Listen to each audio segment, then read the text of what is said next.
Hello guys, welcome to my YouTube channel Krishna Law Classes. Today I will teach you a new act, Negotiable Instrument Act 1881, यानी इसे हिंदी में बोलते हैं प्रक्रिया में लिखित अधिनियम 1881, जिसका एक्ट नंबर है 26 और इनेक्ट कब हुआ था ये 9 दिसंबर 1881 को और कमेंसमेंट कब हुआ था 1 मार्च 1881 को। एक्ट को पढ़ने से पहले हम देखते हैं कि इस एक्ट को लाने का उद्देश्य क्या था। देखिए, ये बैंक से रिलेटेड होता है। ये जो डिस्प्यूट होता है, जो बैंक से हम कोई रकम निकालते हैं, लेते हैं, मान लीजिए कोई बहुत बड़ी रकम है, मिलियन या ट्रिलियन में है, तो उसे चेक के माध्यम से निकाला जा सके। बहुत बड़ी रकम होती है तो उसको और अच्छे से उसका ट्रांजेक्शन करने के लिए इस एक्ट का निर्माण किया गया, बाय चेक द्वारा मनी का ट्रांसफ़र हो सके। तो और इसमें हम सिर्फ ये चैप्टर 17 पढ़ेंगे for the purpose of Rajasthan judiciary. और लेकिन राजस्थान जुडिशरी के लिए उसमें सिलेबस में से चैप्टर 17 दे दिया था। इसका मतलब ये नहीं है कि आपको बेसिक नॉलेज भी ना हो, यानी कि नेगोशिएबल इंस्ट्रूमेंट का ऑब्जेक्ट क्या है, कहाँ क्या डिफाइन है, कुछ है। सेक्शन 3 में इंटरप्रिटेशन क्लोज इंपॉर्टेंट है। इसमें 3-4 डेफिनेशन दी गई है, एग्जाम से पहले उन्हें देख लेना जाने से पहले। सेक्शन 4 में जो कि प्रोविजरी नोट के बारे में बताता है। सेक्शन 5 जो कि बात करता है बिल ऑफ एक्सचेंज की। सेक्शन 6 जो बात करता है चेक के बारे में। सेक्शन 7 जो ड्रॉवर और ड्रॉवी के बारे में बात करता है। सेक्शन 9 और 10 भी देख लेना। और सबसे मेन इम्पोर्टेंट जो डेफिनेशन है वो है सेक्शन 13 में नेगोशिएबल इंस्ट्रूमेंट एक्ट की। मोस्ट इम्पोर्टेंट है, इसे ज़रूर देखना क्योंकि इसी पर पूरा एक्ट निर्धारित है। अगर आपको ये नेगोशिएबल इंस्ट्रूमेंट एक्ट की डेफिनेशन ही नहीं मालूम, उसका अर्थ नहीं पता, तो आप आगे कुछ नहीं पढ़ पाओगे। अब चलते हैं नेक्स्ट चैप्टर पर, चैप्टर 17 पर।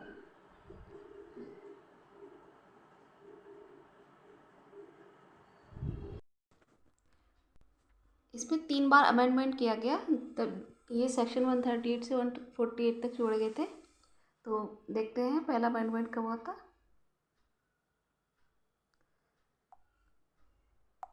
नंबर 1 है 2002 में हुआ था। तो इसमें क्या जोड़ा गया था, सेक्शन 143 से 147 तक जोड़े गए। और ये इन्फोर्स कब हुआ था, 17 दिसंबर ऑफ 2002। सेकंड हुआ था 2015 में। इसमें क्या जो अमेंडेड प्रोविज़न क्या थे, इसमें एक तो सेक्शन 142 में सब क्लोज 2 जोड़ा गया था और एक पूरा 142 जोड़ा गया था।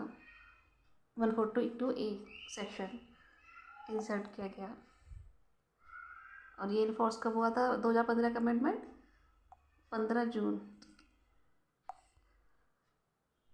लास्ट हुआ था 2018 में अमेंडमेंट। इसमें क्या जोड़ा गया था, सेक्शन 143 ए जो देती है power to give interim compensation. और क्या जोड़ा गया था, सेक्शन 148।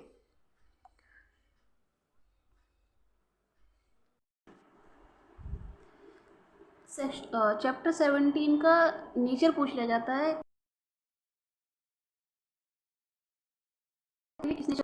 अब चलते हैं इसकी सबसे इम्पोर्टेंट सेक्शन के सेक्शन 138। इसे हम डिटेल में पढ़ेंगे क्योंकि बहुत इंपॉर्टेंट है। वह सेक्शन 138 जनरल रूल देता है, ठीक है, किस लिए, डिसऑनर ऑफ चेक और insufficiency of funds in the amount, मतलब कि लेखों में जमा राशि अपर्याप्त होने आदि के कारण चेकों का अनादृत हो जाना। यदि आपने किसी को चेक दिया है और वह बैंक गया, वहाँ जाके पता चलता है, बैंक देखता है कि इसमें राशि अपर्याप्त पाई जाती है, इतनी अमाउंट नहीं है, ठीक है, तो वो चेक को अनादृत कर देगा कौन, बैंक। इसे हम एग्जाम्पल से समझेंगे। इसके लिए कौन होना चाहिए, एक तो ड्रॉअर होना चाहिए, person who drawn the cheque, ठीक है, जिसने चेक दिया है। और एक ड्रॉई होना चाहिए, बैंक। ड्रॉई कौन होगा, bank on which the cheque is drawn, ठीक है। और एक होगा payee, beneficiary, in lieu to whom amount to be paid, मतलब जिसके लिए अमाउंट पे की गई है। तो इसका फर्स्ट स्टेप क्या होगा, मान लीजिए इसे एग्जाम्पल से समझ रहे हैं हम। फर्स्ट स्टेप में कौन होगा, ड्रॉवर था, उसने चेक इशू किया, ठीक है, ड्रॉइंग को, ठीक है। स्टेप 2 में पे कहाँ गया, चेक लेकर इन बैंक फॉर क्लेमिंग अमाउंट, ठीक है, पे गया बैंक के पास। स्टेप 3 में आ गया, बैंक ने क्या किया, return the cheque unpaid due to issue of payee. Bank ने देखा कि इनसफिशिएंट अमाउंट है तो वो क्या करेगा, चेक को वापस कर देगा।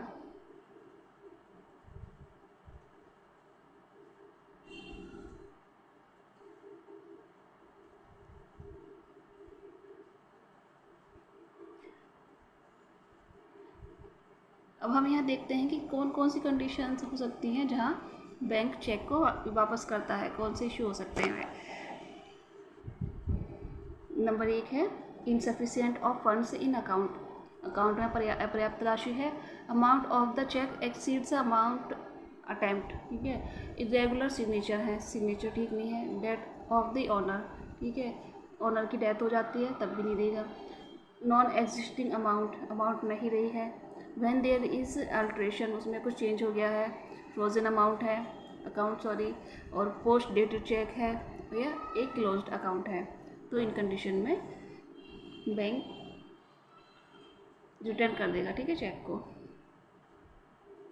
तो अब इसके आगे की प्रोसीडिंग है, चेक के डिसऑनर होने के बाद क्या होगा। आफ्टर डिसऑनर चेक क्या करेगा, सबसे पहले स्टेप पे ही उठाएगा, क्या करेगा, पे ही होगा, ड्रॉअर होगा।